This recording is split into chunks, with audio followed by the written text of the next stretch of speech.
जब इंडिया सामने हो तो डर वाजिब है और इंडिया को सामने खड़ा देख प्रधानमंत्री मोदी और उनकी पार्टी बीजेपी के हाथ पैर फूलने लगे हैं। ये एकजुट इंडिया से डर गए हैं और अब उनकी बौखलाहट साफ दिख रही है। इसी बौखलाहट और डर में वे इंडिया की तुलना ईस्ट इंडिया कंपनी और इंडियन मुजाहिदीन से करने लगे हैं। एकजुट इंडिया ने पीएम मोदी की नींद उड़ा रखी है। अब 2024 के चुनाव का ख्याल भी उन्हें डराने लगा है। अब सवाल ये है कि मोदी जी को इंडिया से इतना डर क्यों लग रहा है, और डर भी ऐसा कि इंडिया को ही कोसने लग गए हैं। इंडिया के खिलाफ ही खड़े हो गए, उसी देश के खिलाफ, उसी इंडिया के खिलाफ जिसने नरेंद्र मोदी को प्रधानमंत्री बनाया।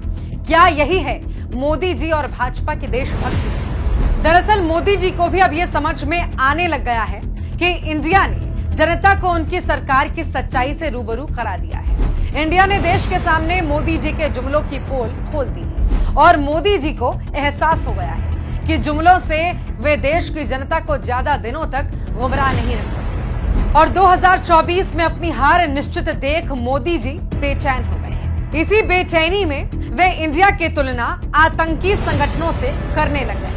मोदी जी, वैसे ये बेचैनी आपको देश की जनता की परेशानियों को लेकर होनी चाहिए थी, महंगाई को लेकर होनी चाहिए थी, देश में फैली नफरत को लेकर होनी चाहिए थी, जो अब स्कूलों तक पहुंच चुकी है और छात्रों को अपना शिकार बनाने लगी है। मोदी जी, अब तो आप समझ जाइए, इंडिया ही भारत है, इंडिया ही हिंदुस्तान है, इंडिया ही इंडिया है। तो अब आप इंडिया के खिलाफ बोलते हैं, तब आप भारत और हिंदुस्तान के खिलाफ भी बोल रहे होते हैं। इसीलिए अब बस कीजिए और अभी भी वक्त है, जनता के लिए काम कीजिए, ना कि अपने अमीर दोस्तों के लिए। और हाँ, डरिए मत।